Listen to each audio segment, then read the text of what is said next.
Mari kita berdoa. Ya Tuhan, berkatilah firman-Mu ini agar menjadi berkat dalam kehidupan kami. Hanya Tuhan penolong dan penyerta bagi kami. Amin.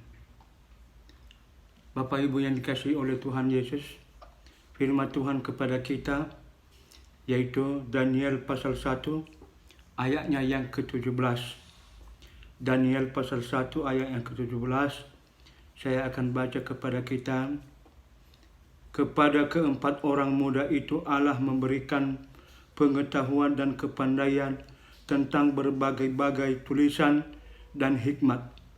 Sedang Daniel juga mempunyai pengertian tentang berbagai-bagai penglihatan dan mimpi.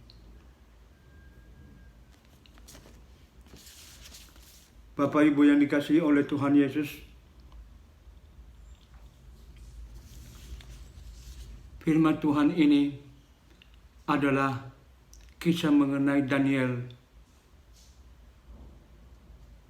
Daniel dan ada 3 temannya yang dibawa ke Babel pada zaman Nebukadnezar, dan mereka dikumpulkan dengan anak-anak muda yang lain yang ada di Babel. Bapak Ibu yang dikasihi oleh Tuhan Yesus, yang pertama-tama kita perhatikan di sini yaitu mengenai hikmat. Daniel dan ketiga temannya memiliki hikmat yang lebih dibanding dengan yang lain-lainnya. Dan semua itu kita harus yakini bersumber dari Tuhan saja. Itu yang pertama. Yang kedua, Bapak Ibu, yang kita lihat, anak-anak muda ini dididik di lingkungan kerajaan Nebukadnezar dengan pemuda-pemuda Babel yang lain. Untuk menjadi pegawai-pegawai pemerintahan yang ditempatkan nanti di berbagai tempat, ya, untuk melanjutkan karya-karya besar dari Nebukadnezar di tengah-tengah pemerintahannya.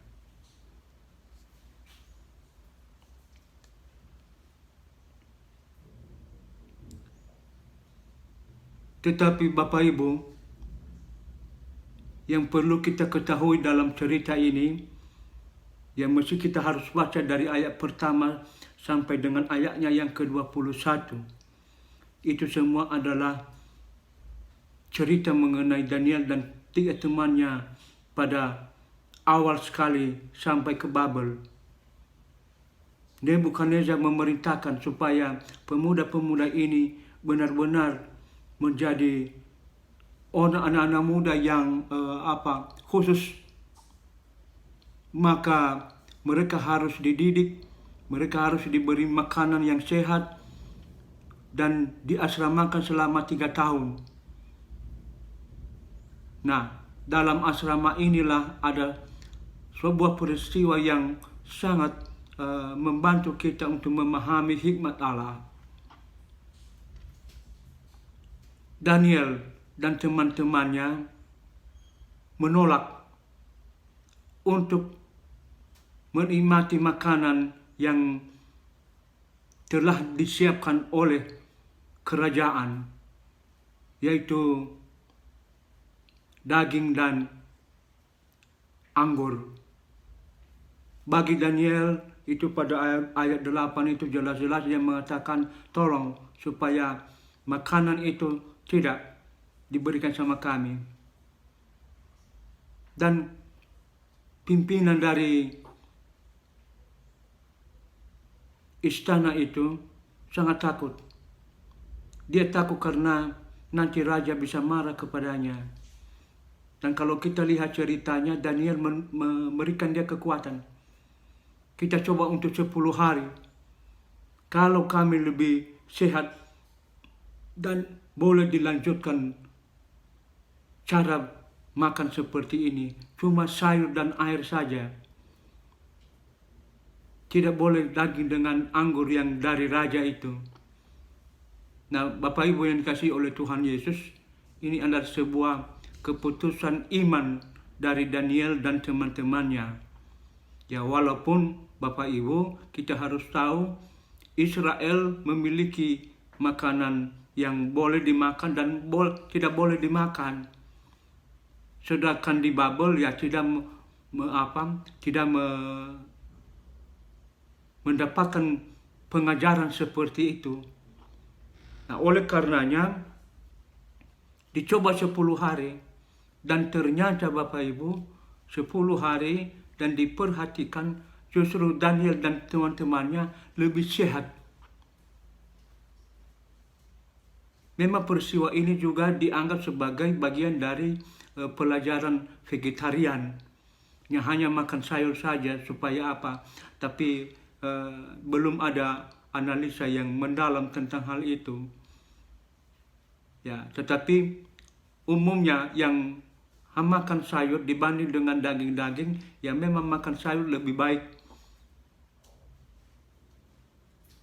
Bapak Ibu yang dikasihi oleh Tuhan Yesus, apa yang perlu kita renungkan dari firman Tuhan ini, terutama kepada anak-anak kita.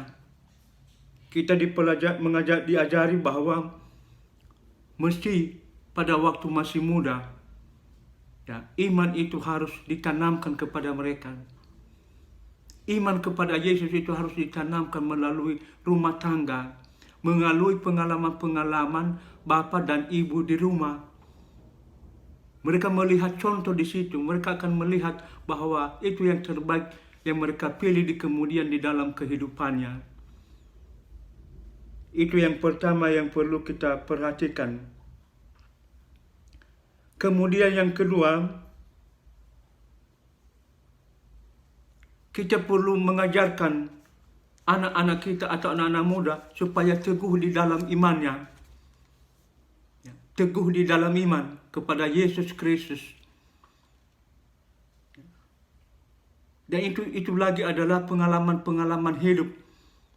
Ketika ada kesulitan, ketika ada persoalan-persoalan, kepada siapa kita berseru? Kalau kepada Tuhan Yesus, maka pasti anak-anak juga akan terpengaruh keteguhannya. Karena dia diajari secara tidak langsung melalui pengalaman-pengalaman kehidupan itu.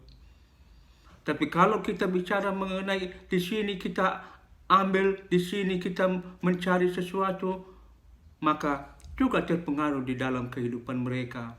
Jadi kita harus ajari mereka keteguhan di dalam iman, supaya mereka teguh di dalam Kristus. Lalu yang ketiga,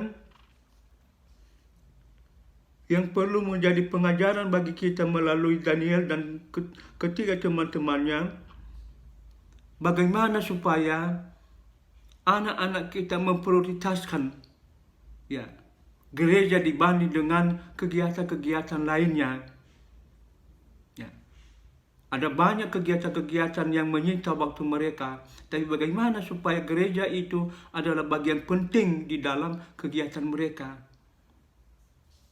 Kegiatan komisi pemuda, kegiatan lingkungan, kegiatan membaca firman Tuhan, itu adalah semua kegiatan-kegiatan yang memprioritaskan Tuhan di dalam kehidupan. Dan itu bisa kita ajari mereka melalui pengalaman-pengalaman hidup di dalam keluarga, di dalam pekerjaan, di dalam kehidupan setiap hari. Jadi tanggung jawab Bapak Ibu kepada anak-anak sangat luar biasa. Bagaimana mengajari mereka supaya mereka bisa memiliki hikmat, bisa mereka memiliki sumber daripada hikmat itu adalah Allah itu sendiri. Bapak Ibu yang dikasihi oleh Tuhan Yesus, itulah yang dikatakan oleh Yesus kepada murid-muridnya, carilah dahulu kerajaan Allah dan kebenarannya, dan semuanya itu akan ditambahkan kepadamu. Artinya diutamakan dulu. Diutamakan mengenai hal-hal Tuhan, hal-hal spiritualitas di dalam kehidupan. Yang lain-lain itu bisa ditambahkan oleh Tuhan di dalam kehidupan dan di dalam perjalanan kehidupan anak-anak kita. Dalam kerangka ini Bapak Ibu, kita dikuatkan juga oleh firman Tuhan. Pertama, kita tidak boleh takut dalam menyaksikan iman kita. Walaupun kita komunitas yang sangat kecil, tidak banyak, tapi tidak boleh kita takut karena kita tahu Tuhan kita itu pengendali sejarah. Dia adalah pengendali seluruh kegiatan-kegiatan yang ada di dunia ini, termasuk kita di Indonesia ini. Dia pengendali. Kita tidak boleh takut karena kita hanya kecil atau sedikit saja. Nggak boleh. Kita harus berani menyaksikan iman kita kepada semua orang. Ini juga adalah bagian yang mendorong kita sebagai orang-orang yang percaya. Kedua, kita harus yakin, Bapak Ibu, saat kita sulit, saat kita menderita, saat kita punya masalah, pasti Tuhan memelihara kita. Pasti Dia memberikan hikmat bagi kita bagaimana cara keluar dari persoalan-persoalan yang kita hadapi. Ya, harus punya keyakinan seperti itu. Itu Daniel dan ketiga temannya yakin benar. Hikmat Allah lebih besar dibanding dengan hikmat yang lain. Dan itu terjadi di dalam kehidupan mereka. Bagaimana ketiga temannya ketika dibakar dengan api, tapi tidak terbakar. Bagaimana Daniel yang dikasih di dalam gua singa, tapi singa tidak memakannya. Itu karena ada keyakinan yang sangat luar biasa bahwa Allah pengendali segala sesuatu. Ya, kita harus yakin tentang hal itu. Lalu yang ketiga, kita harus memiliki pilihan yang benar dalam kehidupan kita. Ya, memilih yang benar, jangan pilih yang salah. Memang Bapak Ibu, kadang-kadang kita berhadapan dengan pilihan-pilihan ini. Kadang-kadang kita di tempat pekerjaan kita, kalau kita terlalu beriman, kita terlalu alim, enggak ada teman kita, malah banyak orang yang memusuhi kita. Tapi kalau kita kompromi dengan orang-orang yang kurang baik, banyak teman kita. Tetapi pilihan yang benar bukan pada soal banyaknya teman, tetapi soal pilihan yang benar. Pilihan yang benar yaitu sumber hikmat dari Tuhan. Dan Tuhan itu yang berpihak kepada kita, akan memberi kemenangan kepada kita. Dan itu yang perlu menjadi pilihan yang paling hebat. Ya, sekali lagi, mengapa kita bisa berani melakukan 3 hal yang di atas?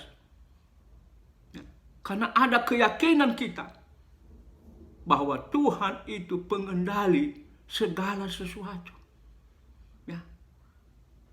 Kalaupun pengendali itu bukan seide dengan kita, bukan sepercaya dengan kita, tapi yakinlah Tuhan Yesus akan memakainya sehingga Dia bisa memahami dan mengerti mengenai kita dan mengenai iman kita.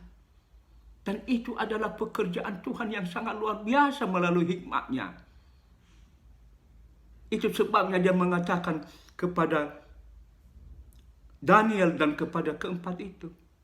Karena akibat keyakinan mereka yang hebat, maka mereka mendapatkan hikmat-hikmat yang sangat luar biasa. Mereka bisa teratasi dan terbebas dari persoalan-persoalan yang sangat tidak bisa diatasi oleh manusia, tapi oleh Tuhan bisa menolong dan menyertai mereka. Tuhan menolong kita dan menyertai kita senantiasa. Amin. Mari kita berdoa. Terima kasih Tuhan. melalui peristiwa Daniel dan ketiga temannya. Semakin kami menyadari hanya Engkaulah sumber hikmat, dan hikmat darimu melebihi dari semuanya. Terima kasih. Tolonglah kami agar kami bisa memiliki hikmat tersebut dan dapat kami melakukannya di dalam kehidupan kami. Terima kasih Tuhan Yesus. Amin.